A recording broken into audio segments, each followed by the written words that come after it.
इतिहासाची पानं उलटली तर आपल्याला एक गोष्ट प्रकर्षाने जाणवते, की एक महान नायक जो आहे तो एकटा घडलेला नसतो. तिथं गुरूंचा रोल आहे तो फार महत्त्वाचा असतो. आत्ताच्या मॉडर्न टाईम्समध्ये म्हणायला गेलं तर आपण त्यांना मेंटर म्हणू शकतो. उदाहरणं तर भरपूर आहेत इतिहासामध्ये. महात्मा गांधींच्या मागं गोखलेंनी दिलेला ॲडवाईस असेल, राजकारणात उतरायच्या आधी तुम्ही देशभ्रमण करून या. हा प्रिसाइज ॲडवाईस असेल किंवा स्वामी विवेकानंदांच्या मागं रामकृष्ण परमहंसची तपश्चर्या असेल किंवा इव्हन आपल्या एकदम एन्शियंट ओल्ड काळामधलं उदाहरण असेल, चंद्रगुप्त आणि त्याच्या मागची चाणक्याची स्ट्रॅटेजी आणि चाणक्याचं विजन. आज आपल्याला ह्याच गोष्टीवर नक्की मेंटरचा रोल काय असतो, मेंटरशिप म्हणजे नक्की काय असते, आपण आज आपल्याकडे काही मेंटर्स आहेत त्यांच्याकडनं जाणून घ्या, ज्यांनी बऱ्याचशा टॉपर्सला आहे ते गाईड केलंय. उदाहरणार्थ ऑल इंडिया रँक 2 आनंद खंडेलवाल किंवा ऑल इंडिया रँक 9 आस्था जैन ह्यांना गाईड केलेले आपल्याकडे मेंटर्स आहेत. असे बरेचसे टॉपर्स ज्यांनी घडवले आहेत. त्यांच्याकडनं तुषार सर आणि गिरीश सर एक्झॅक्टली मेंटरशिप म्हणजे नक्की काय आणि आजकाल काही चुकीच्या कल्पना पण आहेत मेंटरशिपच्या रिगार्डिंग. त्या आपण कशा चुकीच्या आहेत ते आपण जाणून घेऊया. तर पहिल्यांदा तुषार सर तुम्हाला तुम्हाला आपल्याकडं एक आनंद खंडेलवाल म्हणून टॉपर ऑल इंडिया रँक 2 त्यांचा UPSCमध्ये फॉरेस्ट सर्व्हिसमध्ये आला होता. तर त्यांची जर्नी तर एक्सेप्शनल आहे. आपण बघितलं आहे. 13 मार्क्सपासून 2023च्या प्रीमध्ये 13 मार्क्सपासून ते ऑल इंडिया रँक 2 काही लोकांना ते म्हणजे खरंच डायजेस्ट होत नाही. तर नक्की ते खरी आहे का स्टोरी पहिल्यांदा हे सांगा. त्याच्यावर सांगा तुम्ही. आणि नंतर बाबा नक्की हे कसं पॉसिबल झालं आणि तुम्ही त्यांच्या मेंटरशिपमध्ये काय इनपुट्स दिले बाबा, की ज्याच्यामुळे हे जर्नी पॉसिबल झाली? सर खरी तर ती स्टोरी आहेच आनंदची, पण इन्स्पायरिंग खूप आहे.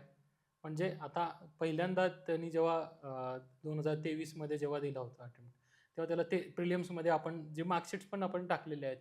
13 मार्क्स होते म्हणजे याचा अर्थ बऱ्याच जणांना असं वाटतं, की 13 मार्क्स म्हणजे याला काहीच नसेल येत. त्याला एक्झामबद्दल क्लॅरिटी नव्हती तेव्हा. म्हणजे ऑलरेडी त्याच्यामध्ये मटेरियल तो हुशारच आहे कॅन्डिडेट. म्हणजे तो जिद्दी आणि मेहनती आहे करणार. त्याला राईट आणि ज्या गोष्टी आपण नेव्हिगेटर बॅचमध्ये होता आणि मेंटरशिप आपण करत होतो. तर त्यांनी राईट गोष्टी फॉलो केल्या. म्हणजे ज्या गोष्टी करायला पाहिजे त्या ते ॲडवाईस व्यवस्थित घेतली.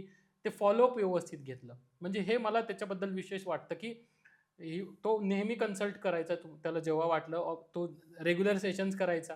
एक्झाम समजून घेतली त्यांनी आपण ज्या पद्धतीने प्रयत्न करतो आणि जिथे इनपुट पाहिजे होतं आपलं तिथे आपण इनपुट दिला आणि ते एक्सेप्ट केलं आणि त्याच्यावर काम केलं. सगळ्यात मेन हे आहे. अशा भरपूर स्टोरीज आहेत. जसं उत्सव ची पण स्टोरी सर सांगतीलच. पण म्हणजे एक मेंटर जो असतो, तो आपल्या मेंटीमधला जो त्याचा स्टुडंट असतो, त्याच्यामधल्या लिमिटेशन ज्या आहेत, पहिले तर मेंटरला स्ट्रेंथ ओळखायची असते, तर स्ट्रेंथ ऑलरेडी आनंदमध्ये होतीच. पोटेन्शियल तर ऑलरेडी होतं, पण त्या पोटेन्शियलला चॅनलाइज कसं करायचं त्याच्या लिमिटेशन शोधावे लागतात. प्रिपरेशन्समधल्या मर्यादा काय आहेत आणि एक प्रोग्राम आखून द्यावा लागतो, की ह्या अशा-अशा गोष्टीने आपण त्या गोष्टी करू. आणि अल्टिमेटली त्याला मोटिवेट करायचं असतं अल्टिमेटली तर ते त्या स्टुडंटवरतीच अवलंबून आहे. त्याच्यावर आनंदला श्रेय द्यावं लागेल, की त्यांनी त्याच्यावर काम केलं आणि जे आहे रिझल्ट एक्सेप्शनल रिझल्ट आपल्याला ते म्हणजे 13 मार्कापासून तर प्रिलिम्समध्ये 100 मार्क आणि ultimately all India 2. All credit to him आणि त्यांनी ज्या पद्धतीने इनपुट्सवर काम केलं त्याला मी जास्त श्रेय देईन. सर गिरीश सर तुम्ही पण ऑल इंडिया रँक 9 ज्यांचा ह्या वर्षी आला असताजी किंवा तुम्ही त्यांना पहिल्या अटेम्प्टमध्ये गाईड केलं होतं 2023मध्ये. त्याच अटेम्प्टमध्ये त्यांचा ऑल इंडिया रँक 131 आल्या होत्या. IPS झाल्या होत्या त्या अटेम्प्टमध्ये ते. तर त्यांना पर्टिक्युलरली तुम्ही मेन्ससाठी मेन्समध्ये पण त्यांनी यावर्षी पण खूप जास्त चांगला स्कोर आणि त्यावर्षी पण चांगला स्कोर होता. तर मेन्ससाठी नक्की तुम्ही कसं-कसं गाईड केलं होतं आणि मेंटरशिपमध्ये काय-काय तुमचा रोल लागलेला आहे त्यांना गाईड करण्यासाठी? जसं तुम्ही सांगितलं, एखाद्या नायक असतो, त्याच्यामागे त्याच्या मेंटरचा रोल असतो. तर मी हे सांगेल सगळ्यात आधी, की द्रोणाचार्यसारखा गुरु असला पाहिजे, पण अर्जुनसारखा शिष्य पण असला पाहिजे. है ना? तर आस्था कुठेतरी तशा टाईपचीच स्टुडंट म्हणता येईल, की एक सेल्फ अवेअरनेस असेल किंवा एक्झाम अवेअरनेस तिची स्ट्राँग होती खूप. आता फर्स्ट अटेम्प्टमध्येच आपल्याला माहिती आहे किती डिफिकल्ट आहे. 8%च रिझल्ट आहे, की 8% लोकच आहेत ज्यांनी फर्स्ट अटेम्प्टमध्येच रँक आणलाय. तो पण तिने 131 रँक आणलेला. तर एक मेन्स असेल किंवा ओव्हरऑल UPSC प्रिपरेशन असेल. तुम्ही काय-काय गोष्टी ॲज अ मेंटर मी चेक करतो. तर एक आहे की फाउंडेशन कसं आहे? है ना? एक बिल्डिंग उभा करण्यासारखंच आहे हे माझ्यासाठी, की फाउंडेशन कसं आहे एखाद्या स्टुडंटचं तसंच बिल्डिंगचं. है ना? किंवा तुम्ही कशा क्वालिटीचं मटेरियल यूज केलंय. यात काय आहे, की तुमचे आन्सर्स जे आहेत, त्या आन्सरमध्ये वेगवेगळे एलिमेंट्स टेस्ट केले जायला पाहिजेत. है ना? जसं फॉर एक्झाम्पल सगळ्यात महत्त्वाचं माझ्यासाठी मला वाटतं टाईम मॅनेजमेंट हा महत्त्वाचा एलिमेंट आहे. जो मॅक्सिमम स्टुडंट्स इग्नोर करतात. फोकस काय असतो? की आधी आपण आन्सर्स लिहू, टाइम मॅनेजमेंटला नंतर पाहू आणि त्या नादात मग एक्झाम लाईक सिच्युएशनमध्ये एक्झिक्युशनच होत नाही. दुसरं असेल स्ट्रक्चरिंग असेल तुमच्या आन्सर्सची, डिमांड असेल, कोणताही पार्ट मिस नाही झाला पाहिजे, है ना, रिलिव्हन्स असेल, व्हॅल्यू ॲडिशन असेल, कीवर्ड्सचा यूज असेल, तुमचं प्रेझेंटेशन किती उत्तम आहे ना, स्पेस मॅनेजमेंट कशी आहे, नीटनेस कशी आहे, इंट्रो कन्क्लुजन्स कसे आहेत, असे अजून म्हणजे तुम्ही जेवढ्या एक्सलन्स किंवा परफेक्शनकडे जायचं म्हटलं तर खूप सारे एलिमेंट आहेत जे तुम्ही पाहतात. आणि मग आपल्याला एक मेंटरशिपमध्ये महत्त्वाची गोष्ट काय, ही one size fits all approach नाही आहे. तुम्ही ॲस्पिरंटला पाहता, जसं सरांनी सांगितलं, एक शॉर्ट ॲनालिसिस होतं. तुम्ही त्यातून डिकोड करता की हा कशा टाईपचा ॲस्पिरंट आहे. प्रॅक्टिकल रियालिटी पाहता तुम्ही. फॉर एक्झाम्पल एखादा फर्स्ट टाइमर आहे, त्याच्यासाठी स्ट्रॅटेजी वेगळी असणार है ना. एखाद्याचं बॅकग्राऊंड काय आहे, त्याचा अटेम्प्ट कोणता आहे, त्याचं प्रिपरेशन स्टेज काय आहे, नोट्स कशा बनल्यात, असे कितीतरी फॅक्टर्समधून एक रोडमॅप बनतो. आणि मेंटरचं त्यानंतर महत्त्वाचं काम आहे अकाउंटेबिलिटीचं, है ना. ती अकाउंटेबिलिटी एन्श्युअर करणं, एक मेटिक्युलस एक्झिक्युशन झालं पाहिजे स्ट्रॅटेजीचं. आणि ह्या सगळ्यानंतर एवढं सोपं काम नाही आहे ना, पण या सगळ्यानंतर तुम्ही स्ट्रॅटेजिक प्लॅनिंग करताय, रोडमॅप बनवताय, स्किल बिल्डिंग करताय, अकाउंटेबिलिटी पाहताय, है ना, मायक्रो ॲनालिसिस करताय चुकांचं, का प्रत्येक अर्धा मार्क काउंट करतो. ह्या सगळ्या गोष्टी पाहून ऑब्विसली आपल्याला माहिती आहे की एक्झिक्युशन तर ॲस्पिरंटलाच करायचं असतं आणि तिला क्रेडिट द्यायला पाहिजे की एवढं छान एक्झिक्युशन केलं. तर त्याच्याशी रिलेटेड तुम्ही काय म्हणता, UPSC जे आहे एक मेंटल बॅटल आहे रादर दॅन अकॅडमिक. मग एक मेंटरचा काय रोल आहे माइंडसेट प्रिपरेशनमध्ये, आणि तुम्ही पर्टिक्युलरली आस्था जैन आणि बाकीचे अभि जैन किंवा पुष्कर काळे सर, ह्यांच्यामध्ये काय माइंडसेटवाले काय डिफरन्शिएटिंग फॅक्टर दिसले जे तुम्हाला बऱ्याचशा ॲस्पिरंटमध्ये बघायला भेटत नाही? मला असं वाटतं की बघा, अकॅडमिक प्रिपरेशन हे या एक्झामची गरज आहेच. पण होतं काय की failure is a daily thing in UPSC. तुम्ही रोज फेल होत असता, तुमचं शेड्यूल फॉलो होत नाही है ना, काही ना काही डिजिटल स्क्रीन टाईमचा इश्यू असेल, तर फेलियर ही खूप नॅचरल नॉर्मल थिंग आहे ना. आणि तुमचे मल्टिपल अटेम्प्ट्स, काही लोकांचे प्रिलिम्सच होत नाही, तर फेलियर होणं UPSC हे नॉर्मल आहे. पण ह्याला ॲक्सेप्ट करणं, ह्याला फेस करणं जमत नाही खूप लोकांना. मग फेलियर आल्यावर कुठेतरी सेल्फ एस्टीम अफेक्ट व्हायला लागतं किंवा आपण स्वतःवर हार्श व्हायला लागतो की अरे मी शेड्यूल फॉलोच नाही करत आहे. आपण कन्सिस्टन्सी, डिसिप्लिन असे मोठे मोठे शब्द ऐकतो आणि ते डेली तुमच्या रुटीनमध्ये फॉलो होत नाही. टॉपरकडून ऐकतो, आपल्याला वाटतं की मला जमेल का, मग एक भीती, एक फिअर येतं, सेल्फ एस्टीम डाऊन होते. मग अशा वेळेला मेंटरचं खूप महत्त्वाचं काम आहे. एक मेंटर जो आहे तो रिंग मास्टर नसावा है ना, त्याला एम्पथी असणं खूप गरजेचं आहे. त्याला ॲस्पिरंट काय चॅलेंजमधून जातोय, आपण तर फक्त अभ्यासाचं बोलतोय, फायनान्शियल सिच्युएशन असेल है ना, पर्सनल इश्यूज, खूप मेंटल इश्यूज, खूप सारे इश्यूज असतात. आपण या जर्नीतून गेलेलो आहे. आपल्यालाही माहिती की ही जर्नी सोपी नाही आहे. पूर्ण भारतात फक्त 1000मध्ये तुम्हाला यायचं आहे. छोट्या छोट्या म्हणजे 2, 3, 5, 10 मार्क्सवरून रँक जातो. ठीक आहे, प्रत्येक स्टेज परत तुम्हाला द्यावी लागते.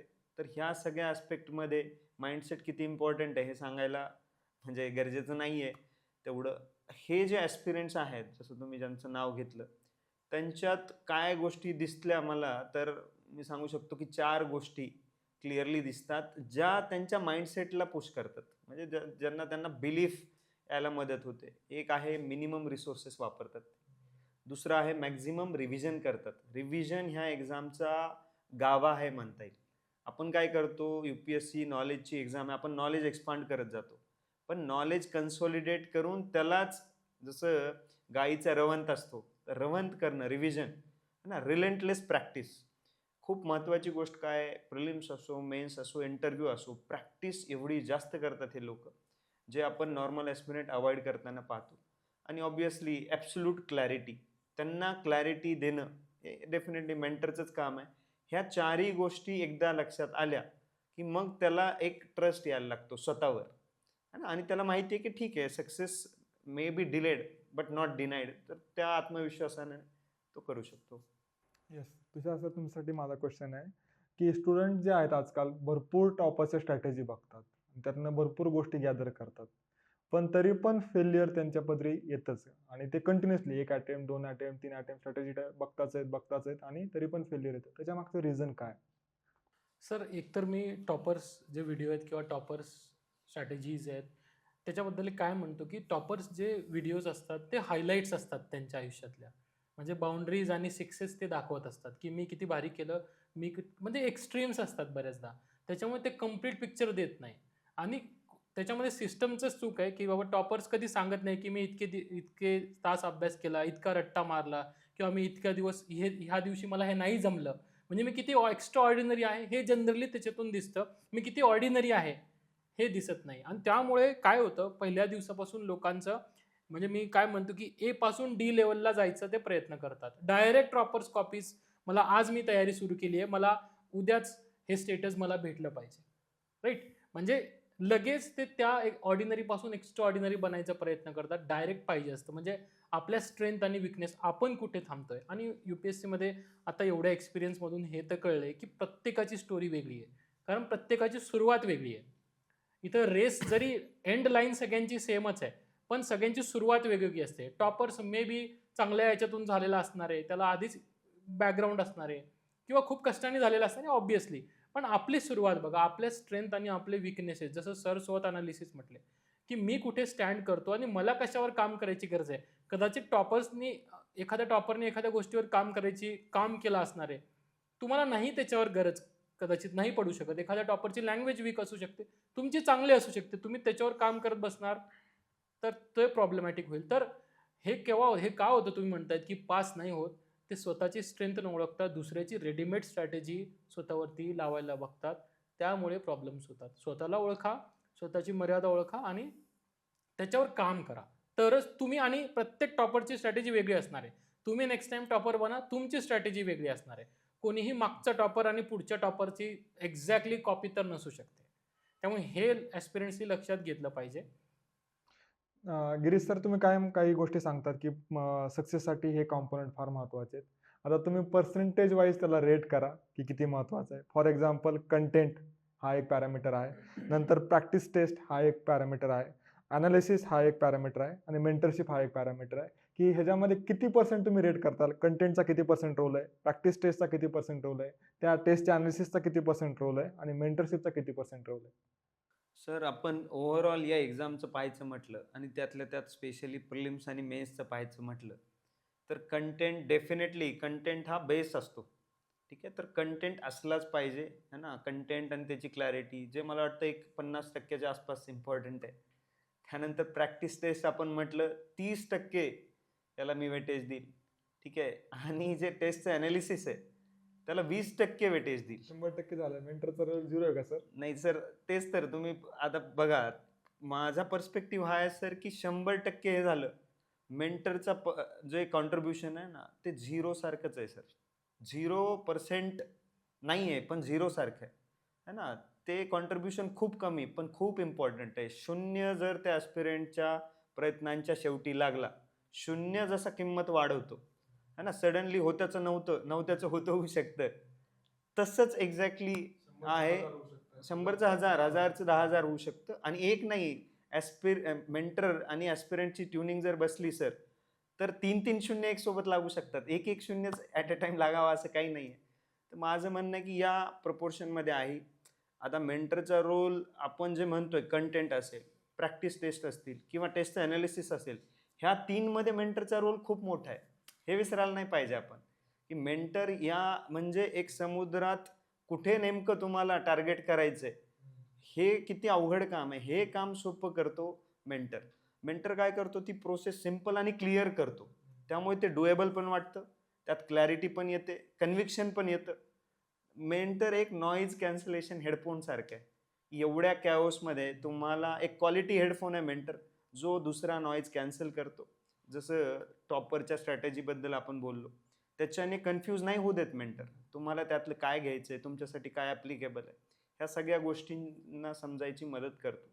तर मला असं वाटतं की मेंटरचा रोल म्हणजे खूप इम्पॉर्टंट आहे. एक एक रिझन, आता हे सगळं विथ एक्सपिरियन्स मला कळालं. एक रिझन काय आहे, की मला सवय होती स्वतः अभ्यास करायची. ठीक आहे, मेंटर किती महत्त्वाचा आहे किंवा एक गायडन्स आहे ना, एक एक्सपिरियन्स्ड माणसाकडून समजून घेणं की काय चुकतंय, ह्याला किती महत्त्व आहे मला कळालंच नाही. या एक्झाममध्ये ही exam, this is about making as many mistakes as early as you can identifying them and rectifying them. आणि हे आपल्याला नाही जमत. मी एवढे अटेम्प्ट्स का दिले? मी दरवर्षी माझ्या चुकांतून शिकलो. तर मेंटर असा व्यक्ती आहे जो तुम्हाला स्वतःच्या आणि दुसऱ्यांच्या चुकांमधून शिकायला मदत करेल. तुम्ही स्वतःच्याच चुकांमधून शिकत असाल तर या एक्झामसाठी तुम्ही बनलेले नाही आहात. सर म्हणजे आम्ही बऱ्याच वेळा म्हणतो, म्हणजे एक बोस्टिंग करायचं म्हणून नाही, पण गिरीश सरांसारखा मेंटर म्हणजे रिअली जेन्युइनली म्हणतो, गिरीश सरांसारखा मेंटर जर आम्हाला भेटला असता, आता टीममेट आहे म्हणून म्हणत नाहीये मी, तर आधी भेटला असता तर नक्कीच ही जर्नी आहे ती वेगळ्या एंडला असली असती. आता ह्या एंडला मे बी नसली नसती. सर तुषार सर, तुमची एक मी इनोव्हेटिव्ह पद्धत बघितली मेंटरशिपच्या वेळेस. तुम्ही लोकांना टेस्ट सॉल्व्ह करून घेऊन यायला सांगता आणि टेस्ट बघून त्यांचं आहे ते डायग्नोसिस करता. नक्की त्याच्यामध्ये तुम्ही काय बघता? सर एक टेस्ट म्हणजे त्या कॅन्डिडेटचं सगळं आपण म्हणू शकतो तो केस पेपरच आहे त्यांनी बनवलेला. जर म्हणजे त्याला किती येतंय, किती येत नाही आणि कुठल्या गोष्टी येत नाही आणि ते का येत नाही हे बरोबर आपल्याला टेस्टमधून कळतं. म्हणजे मी साधे साधे प्रश्न विचारतो. कारण आपण अल्टिमेटली काय तुम्ही त्याला असं ओरली जर म्हणजे हे करून घे, ते करून घे, हे वाचून घे, ते वाचून घे, हे सांगणं तर सोपं आहे. त्या केल्यानंतर त्याच्या ॲप्लिकेशनमध्ये तो कुठे कमी पडतोय आणि त्याला काय स्पेसिफिक ऑब्जेक्टिव्ह सजेशन्स देता येईल. त्यामुळे मला वाटतं पेपर ॲनालिसिस फार महत्त्वाचं आहे. जेव्हा स्टुडंट्स पेपर घेऊन येतात, मग साध्या-साध्या गोष्टी आपण त्याच्यामध्ये चेक करू शकतो, की समजा त्याचं कुठल्या विषयांमध्ये कुठल्या विषयांचे क्वेश्चन चुकले आहेत. तर त्याला साधे-साधे ते समजतं, की बाबा तो जर खूप तुम्हाला काही विचारत असेल आणि त्याचं साधं पॉलिटिक्स चुकतंय, तर मग आपल्याला तिथं रेड फ्लॅग त्याला करता येतो, बाबा तू पॉलिटिकडे लक्ष दे. किंवा त्याचे फॅक्च्युअल क्वेश्चन चुकतायत, का त्याचं गेस वर्क चुकतंय, का त्याचं जो अटेम्प्टची पद्धत चुकते, नंबर ऑफ अटेम्प्ट्स त्याचे किती आहेत, कुठे तो विचार करतोय. बऱ्याचदा असं आढळतं लोकांच्या टेस्ट ॲनालिसिस करून, की 70% ऑफ द ॲस्पिरंट्स जे आहेत, ते व्यवस्थित विचारच करत नाही स्टेटमेंट्सचा. नुसते टिक करायचं. सर मगाशी म्हटले तसं, की लागतंय हे वाटतंय म्हणून करतो. मुझे लगा एरर मी म्हणतो त्याला, की फक्त मला वाटतंय म्हणून करतो. मग तिथं स्टुडंटला स्पेसिफिक सांगता येतं, की बाबा मी असतो तर इथं मी काय विचार केला असता किंवा इथं काय विचार करणं योग्य आहे. मग त्याला तुम्ही ॲक्चुअल फीडबॅक देऊ शकतात.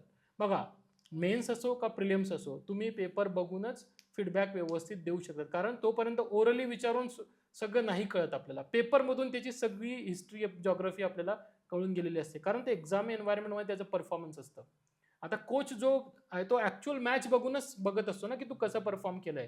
त्याच्यावरच फीडबॅक देतो. मग पेपर तसंच आहे, की ॲक्चुअल तुम्ही काय परफॉर्म करता ते बघूनच सांगता येतं. ऑब्जेक्टिव्ह जर इनपुट्स द्यायचे झाले तर. असं तर हे सोर्सेस वाचायला तर मग तो कुठूनही करू शकतो. मग त्याला ते इम्प्रूव्ह पण कसं करायचं हे पण सांगता येतं. किंवा असे भरपूर एरियाज आहेत, की जिथे काम करायची त्याला गरज नसते. अननेसेसरी तो विचार करत असतो. मग ते अश्युरिटी आपण त्याला देऊ शकतो. त्याचबरोबर त्याच्या बरोबर आलेल्या गोष्टींना पण आपण तेवढं एन्करेज केलं पाहिजे, की नाही बाबा ही तुझी स्ट्रेंथ आहे. म्हणजे पेपरमधून एक्झॅक्टली स्वत एनालिसिस स्टुडंटचं होत असते. ऑब्जेक्टिव्हली आपण म्हणतो आणि ऑब्जेक्टिव्ह इनपुट्स देता येतात. त्यामुळे भरपूर लोकांना याचा फायदा होतो. मी गिरीश सरांच्या मेंटरशिपमध्ये पण ॲक्चुअली बघितलंय सिमिलर पॅटर्न जे आहेत ते मेन्समध्ये मी फार कमी लोकांच्या हात बघितलं, पण गिरीश सरांच्या हात मला ते आयडेंटिफाय झालं, की लाईव्ह आन्सर इव्हॅल्युएशन करतात ते लाईव्ह. असं नाही की 2 दिवसांनी तुमचा आन्सर दिलं चेक करून, 10 दिवसांनी आन्सर चेक करून दिलं, तर ते लाईव्ह. तर तुम्ही लाईव्ह आन्सर इव्हॅल्युएशन करताना ह्या स्टुडंट किंवा भरपूर टॉपर्स पण तुम्ही त्यांना गाईड केलेलं आहे. तर त्याच्यामध्ये काय नक्की बघता? नाही, हे ऑलरेडी मेन्स म्हणजे आपण जे फॅक्टर्स पाहिलेत, प्रत्येक मायक्रो ॲनालिसिस केलं गेलं पाहिजे. जे मायक्रो ॲनालिसिसमध्ये आपण त्याचं स्ट्रक्चरिंग असेल, है ना? त्याचं टाईम मॅनेजमेंट कसं आहे, त्याचं स्पेसिंग कसं आहे, त्याचं प्रेझेंटेशन कसं आहे, है ना? जुगाड कसं केलंय त्यांनी, एखाद्या ठिकाणी येत नाही, जनरल पॉइंट्स कसं आणू शकतो, है ना? त्यानंतर व्हॅल्यू ॲडिशन कसं केलंय, कीवर्ड्सचा यूज किती आहे, सब्जेक्ट स्पेसिफिक नॉलेज कसं रिफ्लेक्ट होतंय, त्याचं ॲनालिसिस, ओपिनियन बेस्ड क्वेश्चन असेल ते ॲनालिसिस कसं दिसतंय अँड सो ऑन. अशा खूप साऱ्या गोष्टी आहेत ज्या इव्हॅल्युएट केल्याने चांगला फीडबॅक आपण देऊ शकतो. तर या या गोष्टी मी जनरली ऑब्झर्व्ह करतो. सर ह्याच्यावरच एक करोलरी पुढचा किंवा सप्लिमेंटरी क्वेश्चन विचारतो. एखादा मुलगा जो आहे तो GS मध्ये फार फोडतो, पण पर्टिक्युलरली एस-ए जो आहे तो वीक राहतो. त्याची तुम्ही एक्झाम्पल पण आपल्याकडे खूप चांगले एक्झाम्पल आहे.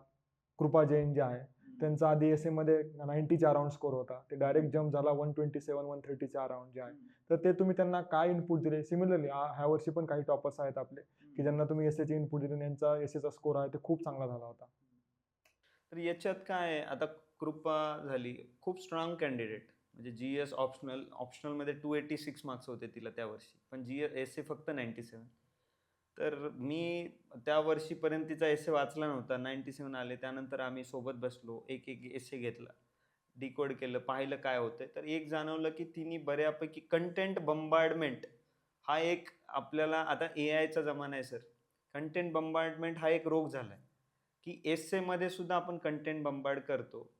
आपण पाहिलं तर जीएसमध्ये 50 पेजेस असतात 3 तासात लिहायला. पण एसेमध्ये जवळपास 23च पेजेस आधी होते आणि आता 32 पेजेस आहेत. तर असं का असेल? हा जर विचार केला तर लक्षात येईल कंटेंट बंबार्ड करणं हा एसेचा फोकस नाहीये. एसेचा फोकस काय आहे, की एक ऑफिसर लाइक थिंकिंग एबिलिटी तुमची आहे का? ऑफिसर लाइक आर्टिक्युलेशन आहे का? तुम्ही तसं लिहू शकता का? मुद्देसूद जे आपण म्हणतो, coherent, related to the topic आहे का? वुमेन म्हटलं, की वुमेनबद्दल काहीही लिहायचं, हे नसलं पाहिजे. है ना? रिलिव्हंट तुमचा फ्लो कसा आहे? है ना? स्ट्रक्चरिंग कसं आहे? इंट्रो आणि कन्क्लुजन किती इम्पॅक्टफुल आहे? ह्या सगळ्या गोष्टींना मिळून ऑब्व्हियसली व्होकॅब्युलरी कशी आहे? तुमचे ग्रामर कितीतरी एलिमेंट्स आहेत. आणि ऑलरेडी स्ट्रॉंग कॅन्डिडेट होती ती. पण फाईन ट्युनिंग जे आपण म्हणतो, की रेडिओ एफएमवर आपण ऐकतो, नॉईज येत असतो. आपल्याला वाटत नाही की इथे कुठे आहे. पण जर फाईन ट्युनिंग झालं, तर तेवढ्याच प्रयत्नात चमत्कारिक रिझल्ट्स येऊ शकतात. तर एसएमध्ये तेच होतंय. सध्या खूप स्ट्रिक्ट चेकिंग आहे एसएचं. आणि जीएसमध्ये जे पाहतोय आपण कंटेंट बंबार्डमेंट, खूप कंटेंट येतोय आपल्याकडे आणि जीएसमध्ये नकळत आपण तेच देतोय. तर ते नाहीये. एक एक एसे एक स्टोरी लाईक फ्लो झाला पाहिजे आणि ते कुठेतरी मिसिंग आहे ॲस्पिरंट्सचं. कितीतरी ॲस्पिरंट्स मी पाहतो टॉपर्स कॉपीतून ते काय काय उचलायचं हे पण कळलं पाहिजे.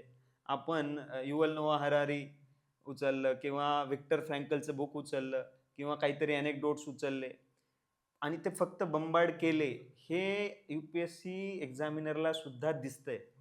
आपल्याला हे समजावं लागेल, की त्याला कसं वापरायचं, तुमच्याकडे असलेल्या नॉलेजला, व्हॅल्यू ॲडिशनला कसं वापरायचं, कुठे वापरायचं, ज्याचा मॅक्झिमम इम्पॅक्ट येईल. है ना? हे महत्त्वाचं आहे. उदाहरणार्थ एखादं स्पीच द्यायचं आहे आपल्याला आणि त्या स्पीचमध्ये तुम्ही फक्त जर श्लोक, सुभाषित सांगत गेलात आणि तुमचा थॉटच त्यातून क्लिअरली दिसत नाही एखाद्या डिबेटमध्ये, तर तुम्हाला चांगले मार्क्स नाही देणार आहे जज. तर तसंच आहे एसे सुद्धा. सर सिमिलर तुम्हाला क्वेश्चन होता. तुमच्या काही स्टुडंटनी इथिक्समध्ये खूप एक्सेप्शनली वेल परफॉर्म केलेलं आहे. मागच्या वेळेस एका स्टुडंटला 125च्या अराउंड मार्क्स होते. ह्या वर्षी पण आपला एक स्टुडंट आहे. मे बी त्याला 4 तास भेटले होते PWD कॅन्डिडेट असल्यामुळं. पण त्याला 139 मार्क्स. भल्याभल्यांना हे पॉसिबल नाही. 139 4 तास भेटून द्या किंवा जास्त जरी भेटले तरी पण पॉसिबल नाही माझ्या लोकांना. तर हे त्यांना कसं पॉसिबल झालं किंवा बाकीच्या जीएसमध्ये बऱ्याच लोकांना मार्क्स येतात. GS 1, 2, 3 मध्ये. पण असे GS 4 मध्ये इथिक्समध्ये मार्क्स येत नाहीत. पण तुमच्या स्टुडंटला आलेत. हे कसं पॉसिबल झालं? सर बऱ्याचदा काय होतं एथिक्समध्ये आपले 2 सेक्शन्स आहेत. तर सेक्शन ए जो असतो, आता केस स्टडीजमध्ये पण भरपूर गोष्टी आहेत करायला. पण बऱ्याचदा स्टुडंट जे असतात सेक्शन एचे क्वेश्चन्सच बऱ्याचदा व्यवस्थित स्टुडंट्स अंडरस्टँड करून घेत नाही. हा पहिला मुद्दा आहे. म्हणजे उदाहरणार्थ तुम्हाला एक सांगायचं झालं तर एम्पथी आणि ऑब्जेक्टिव्हिटीमध्ये रिलेशन सांगा. लोक डेफिनेशन्स लिहितात आणि सरांनी जसं सांगितलं की थिअरीज बंबार्ड करतात. मग तिथे पण तुम्हाला थिअरीज दिसणार, म्हणजे जार्गन्स दिसणार, खूप कीवर्ड्स दिसणार, पण मग ते रेलेव्हंट नाहीये. रिलेशन विचारलंय तर तसंच पाहिजे. चांगलं आहे, वाईट आहे, कसं चांगलं करता येईल, असंच पद्धतीने पाहिजे. जो कॉन्टेक्च्युअल अंडरस्टँडिंग जी आहे ती बऱ्याचदा नसते. म्हणजे क्वेश्चन विचारलं काय हे जर आपण घेतलं लक्षात तर अर्धा प्रॉब्लेम मला वाटतं एथिक्सचा इथे सॉल्व्ह होतो. त्याचबरोबर एक्झाम्पल्स म्हणजे कॉन्टेक्च्युअल रायटिंगमध्ये एक्झाम्पल्स पण तसेच आले पाहिजे. म्हणजे उदाहरणार्थ जर तुम्हाला सेक्शन एमध्ये पहिल्या युनिटवरती हे आहेत क्वेश्चन्स आहेत, तर तिथे ॲडमिनिस्ट्रेटरचे एक्झाम्पल नका लिहू, तिथं जनरल लाईफचे एक्झाम्पल्स आहेत. इवन म्हणजे आणि दुसरा मला महत्त्वाचा अजून मुद्दा वाटतो की डायव्हर्सिटी ऑफ पॉईंट्स. म्हणजे लोक आता सिव्हिल सर्व्हिसेस, पब्लिक सर्व्हिसेसवरती जर क्वेश्चन असला तर स्टुडंट फक्त हेच इमॅजिन करतात, कुठे बुकमधून डायरेक्ट लिहिलेलं असतं की बाबा सिव्हिल सर्व्हिसेसचं काम काय फक्त सर्व्हिस प्रोव्हाइड करणं, कम्पॅशन टुवर्ड्स वीकर सेक्शन. अरे पण त्याला त्याची टीम पण असते, टीम मॅनेजमेंट पण आहे, तिथे वर्क कल्चरचे कॉन्सेप्ट आहेत. म्हणजे तुम्ही सिलेबस जर व्यवस्थित वाचला आणि ते पॉईंट्स इफेक्टिव्हली सगळीकडे वापरले, केस स्टडीमध्ये पण वापरले, तर हा मेजर मुद्दा आहे. त्याचबरोबर आपल्या स्टुडंट्सला मार्क्सचं जे आपण आलेत त्यांच्या बाबतीत जर सांगायचं झालं तर नोट्स कंटेंट जो आहे तो चांगला तुमच्याकडे असला पाहिजे, तयार पाहिजे आणि पाठ पाहिजेत तुम्हाला गोष्टी. म्हणजे एथिक्समध्ये मेजर टाईम का असतो, मला स्वतः मी फेस केला आहे तो की टाईम कन्स्ट्रेंट, टाईम मॅनेजमेंट. तुमच्याकडे रेडीमेड पॉईंट्स तयार पाहिजे. युटिलायझेशन ऑफ पब्लिक फंड चांगलं कसं करता येईल, क्वालिटी ऑफ सर्व्हिसेस चांगल्या कशा देता येईल, मग त्या सगळे इकडे तिकडे वापरा. म्हणजे तुमच्याकडे काहीतरी फ्रेमवर्क्स रेडी पाहिजे. त्याच पद्धतीने केस स्टडीजचे 6 केस स्टडीजचे वेगवेगळे 6 फ्रेमवर्क्स तयार पाहिजेत, कन्क्लुजन्स तयार पाहिजेत, तुमचे पॉईंट्स तयार पाहिजे, आर्ग्युमेंट्स पण तयार पाहिजे, की इवन केस स्टडीचा पण एक फ्रेमवर्क बनवता येतो. तर आपल्या स्टुडंट्सला तो एक फायदा होता, की त्या लोकांनी ह्या गोष्टी इम्प्लिमेंट केल्या. आणि त्यानंतर एक्झिक्युशन म्हणजे रायटिंग स्पीड आणि त्याच्यावर काम करणं, कंटेंट जो असला पाहिजे. म्हणजे मला एक वाटतं, माझं एक स्वतःचं पर्सनल ओपिनियन आहे हे, की यूपीएससीमध्ये आपण म्हणतो की क्वालिटी मॅटर्स. मला वाटतं एथिक्समध्ये स्कोर येण्याचं काम किंवा बाकीच्या ह्याच्यामध्ये पण येण्याचं काम क्वालिटीसोबत क्वांटिटी पण पाहिजे. म्हणजे तुम्हाला जास्त लिहिता आलं पाहिजे. 150 शब्दांच्या तुम्ही कमी नाही लिहू शकत, कमी नका लिहू. एक 10-12 इकडे लिहिले तरी चालेल. सो हा व्हॉल्यूम जो आहे ना, तो जास्तीत जास्त आला पाहिजे, असं मी कॉमन त्यांच्यामध्ये पॅरामीटर्स एवढं बघितलंय. तर नोट्स व्यवस्थित ठेवा आणि प्रॅक्टिस करा. क्वेश्चनचं इंटरप्रिटेशन बरोबर करा. काही फ्रेमवर्क्स तयार करून जा. आणि एथिक्स म्हणजे प्रॅक्टिकलच आहे. काही प्रॅक्टिकल लाईफमधले एक्झाम्पल्स डेली ॲडमिनिस्ट्रेशनमधले लिहिले तर स्कोर यायला मला नाही वाटत काही प्रॉब्लेम होईल. गिरीश सर, आत्ता मार्केटमध्ये काय ॲक्च्युली काही मेंटरशिपच्या चुकीच्या कन्सेप्ट आहेत. मी म्हणत नाही ते एकदम फारच चुकीचे आहेत, पण जे जस्ट मेंटरशिपचा 10% पार्ट आहे, 90% ते कव्हरच करत नाही. जस्ट 10% डिलिव्हर करतात. म्हणजे मेंटरशिप म्हणजे शेड्यूल करून देणं, मेंटरशिप म्हणजे अकाउंटेबिलिटी एस्टॅब्लिश करणं, मेंटरशिप म्हणजे जनरल स्ट्रॅटेजी सांगणं, जनरल स्ट्रॅटेजी किंवा प्रेप टॉक करणं. तर अशा टाईपच्या काही चुकीच्या कन्सेप्ट आहे मेंटरशिपमध्ये. पण मी उलटं बघितलं तुमच्या बाबतीत, तुम्ही फीडबॅक लूपवर काम करता किंवा डेटा ड्रिव्हन मेंटरशिप करता. तर ते नक्की काय ते आम्हाला सांगा. तर सर, मी हे ऑब्झर्व केलं की इम्प्रूव्हमेंट करणं हे तुम्हाला टार्गेटेड, आपण गव्हर्नमेंट स्कीमचं पण पाहतो की टार्गेटिंग असतं. तुम्हाला जर चांगलं एक्झिक्युशन, डिलिव्हरी चांगली पाहिजे तर टार्गेटिंग केलं गेलं पाहिजे. तर वेगवेगळ्या एलिमेंट्सवर टार्गेटिंग होतंय की नाही हे पाहणं महत्त्वाचं आहे. ब्रॉड, आता जसं टॉपर स्ट्रॅटेजी आहे त्यात जनरल एलिमेंट्स कव्हर होणारच आहेत. येस, ते सुद्धा खूप महत्त्वाचे आहेत. पण पुअर मेंटरशिपचे काही सायन्स काय आहेत की वन साईज फिट्स ऑल, सगळ्यांना सेम अप्रोच, सगळ्यांना सेम सजेशन. मी जसं म्हटलं की तुमचा अटेम्प्ट कोणता आहे, फर्स्ट अटेम्प्ट आहे तर प्रॅक्टिकल सजेशनमध्ये सोर्स बदलू शकतो, है ना. तुम्ही सिनियर आहात, आता तुम्हाला तुमचे मार्क्स एक चांगल्या लेवलला आहेत तिथून वाढवायचे, त्यासाठी वेगळी स्ट्रॅटेजी असू शकते. तर one size fits all approach ही नाही ठेवली पाहिजे, है ना. दुसरा आस्पेक्ट काय आहे की जो मेंटर, ज्याला करंट ट्रेंड्सच माहीत नाही आहेत, यूपीएससीचे ट्रेंड्स बदलत आहेत, है ना, थीम्स बदलत आहेत, PYQs त्याचं एक्सपेक्टेशन यूपीएससीचं बदलत आहे, ते माहीत असणं महत्त्वाचं आहे. आणि मग ते स्पेसिफिक जे चेंज होणारा अप्रोच आहे यूपीएससीचा, तो ॲस्पिरंटला कळायला पाहिजे, तर तो काम त्याचं करणार आहे. ठीक आहे, हा विषय. एक सुपरफिशियल मेंटरशिप नसली पाहिजे. मायक्रो ॲनालिसिस, की प्रिलिम्सचं उदाहरण घ्यायचं झालं तर की कोणत्या टॉपिकचे क्वेश्चन चुकत आहेत, है ना. मेन्सचं उदाहरण घ्यायचं झालं तर कोणत्या टॉपिकच्या नोट्स किती चांगल्या प्रिपेअर्ड आहेत, कोणत्याच टॉपिकमध्ये त्याला अंडरस्टँडिंग नाही आहे, है ना, आणि तो रिपीटेडली चुका करतोय, कोणत्या सब्जेक्टमध्ये त्याचे मार्क्स कन्सिस्टंटली कमी येत आहेत. आणि मग त्याचं डायग्नोसिस करणं, त्याचा इलाज तेव्हाच होईल जेव्हा डायग्नोसिस चांगलं होईल. हा इश्यू असेल, किंवा आपण म्हणतो की एक मेंटर रियालिटी चेक देणारा असावा, खोटा दिलासा देणारा नसावा. एक रियालिटी चेक आता कधी देता येईल रियालिटी चेक? जेव्हा तुम्हाला काय चुकतं हे कळेल, तर तुम्हाला स्पेसिफिक्समध्ये जावंच लागेल, तेव्हाच तुम्ही चांगले इनपुट्स देऊ शकाल. आणि मग वेगवेगळ्या पद्धतीने स्पेसिफिक्समध्ये कसं जाता येईल, हा माझा प्रयत्न असतो. तर आता आपण एकदम पॉडकास्टच्या शेवटच्या पार्टला येऊया, जो आहे रॅपिड फायर. पण रॅपिड फायर ह्या वेळेसचा नॉर्मल नाही रॅपिड फायर. तुम्ही नॉर्मली क्रिकेटच्या ह्याच्यामध्ये बघितलं असेल की बाबा दोघांपैकी एकच प्लेअरचे चूज करावं लागतो. क्रिकबजवर किंवा बाकीच्या ESPN वगैरे क्रिक इन्फोवर बघितलं असेल की एकच चूज करायचा असतो तुम्हाला, दोन्ही चूज करणं नाही. आता ह्यांना आपण रिअली तुषार सर कायम इथिक्स आणि इथिकल डायलेमाबद्दल बोलतात, त्यांना आपल्याला इथिकल डायलेमामध्ये टाकायचं बाबा दोन्हीपैकी एकच चूज करायचं, हा रूल आहे. तर आपण पहिल्यांदा गिरीश सरांना विचारूया, सर दोन्हीपैकी काय चूज कराल, नोट्स आणि PYQs? ऑब्व्हियसली दोन्ही चांगले, दोन्ही बरोबर, पण एकच चूज करायचं. एखाद्या ॲस्पिरंटकडे असं इमॅजिन करा, हायपोथेटिकल सिच्युएशन, एका ॲस्पिरंटकडे टाइम नाही आहे बाबा दोन्ही करायला, तर त्याला एकच चूज करायचं, तर काय चूज कराल? सर, याच्यात फक्त एक गोष्ट मला वाटतं मी ॲड करतो की मेंटर हा जादूगार नाही आहे, है ना. मेंटर डॉक्टर सारखाच आहे. डॉक्टर कितीही चांगला असला, पण जर आपण पथ्य पाळली नाही, आपण सांगितलेल्या गोळ्या किंवा औषधं वेळेवर घेतली नाहीत, तर इलाज होत नाही, है ना. म्हणजे मेंटर कितीही चांगला असेल, शिष्यसुद्धा अर्जुनासारखा कमीत कमी तेवढी तयारी असली पाहिजे एफर्ट टाकायची. सर टेस्ट सिरीज का रिव्हिजन? टेस्ट सिरीज का रिव्हिजन? रिव्हिजन महत्त्वाची वाटते सर मला. रिव्हिजन नाही तुम्हाला आठवणारच नाही गोष्टी. तर मी असं म्हणेल PYQ आणि टेस्ट रिव्हिजनला सोबत जोडलं तर टेस्ट सिरीजचं पण काम होऊन जाईल. गिरीश सर, कोचिंग किंवा सेल्फ स्टडी? याच्यात बेस लेवल कोचिंग आहे, पण सेल्फ अनालिसिस महत्वाचं आहे सर. म्हणजे दोन्हीपैकी निवडणं अवघड आहे. तुषार सर, कन्सिस्टन्सी किंवा इंटेलिजन्स? दोन्हीपैकी कोण आहे, कुठला ॲस्पिरंट क्लिअर होईल? मला कन्सिस्टन्सी बीट्स एनी इंटेलिजन्स. म्हणजे तुम्ही कुठल्या इथे इंटेलिजंट लोक होतातच असं नाही आहे, पण कन्सिस्टंट लोक होण्याचे खूप जास्त हे आहेत.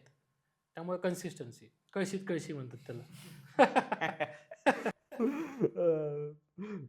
गिरीश सर, स्टँडर्ड बुक्स किंवा कोचिंगच्या नोट्स? दोन्हीपैकी एकच चूज करायचे. आता नोट्स करायला टाइम नाही आहे, किंवा स्टँडर्ड बुकच रेफर करू शकतो, किंवा एखाद्या मुलाकडे फक्त नोट्सच आहे, त्याला स्टँडर्ड बुक्स रेफर नाही करायचे. दोन्हीपैकी काय चूज कराल तुम्ही? Standard books any time.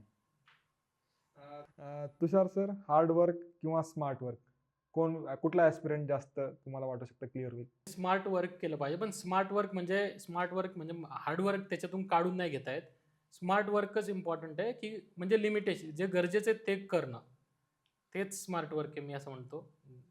Hard work ढोर मेहनत काही कामं नाही आहेत. गिरीश सर, लास्ट तुमच्यासाठी, आयसोलेशन किंवा पिअर ग्रुप? आयसोलेशन नॉर्मली असं सांगितलं जातं की बाबा आयसोलेशन मध्ये जाऊन, काही लोक रिकमेंड उलटे पण करतात की पिअर ग्रुप मध्ये काम केल्यामुळे होतं. इंडिव्हिज्युअल असू शकतं, पण सुरुवातीला जोपर्यंत नॉलेज बेस बनत नाहीये तोपर्यंत आयसोलेशन, आणि त्यानंतर टेस्ट अनालिसिस किंवा इम्प्रूव्हमेंट करायला, शेवटी ही रिलेटिव्ह एक्झाम आहे, तर तुम्हाला पाहायलाच लागेल की तुमचे कॉम्पिटिटर्स काय करतात आणि त्यांच्याकडून शिकायला पण लागेल. तर त्यानंतर पिअर ग्रुप. सर, डिप्लोमॅटिकच आन्सर देत आहेत दरवेळेस. एक चूज केल्यानंतर सिंगल डायलेमाच असे टाकलेत की ते आन्सर देणंच डिफिकल्ट आहे. ऍक्च्युली आपण शेवटच्या पार्टला डिस्कस करत होतो आता. आय थिंक आता एक्झॅक्टली मेंटरशिप म्हणजे काय असते आपल्याला कळालेलं आहे. म्हणजे ऍक्च्युली गिरीश सरच ते एक्झाम्पल कायम देतात की मेंटर म्हणजे डॉक्टर आहे बाबा. तर डॉक्टरला आहे ते एक्झॅक्ट निदान कधी होणार आहे, डायग्नोसिस कधी कधी होणार आहे, ते सिमटम्स बरोबर आयडेंटिफाय करून, आणि तेच करतायत. ते सिमटम्स बघायचं आणि त्यातनं प्रिसाईज इनपुट द्यायचं काम करतात. त्यामुळं रिअल मेंटरशिप काय असते हे आम्हाला कळालं.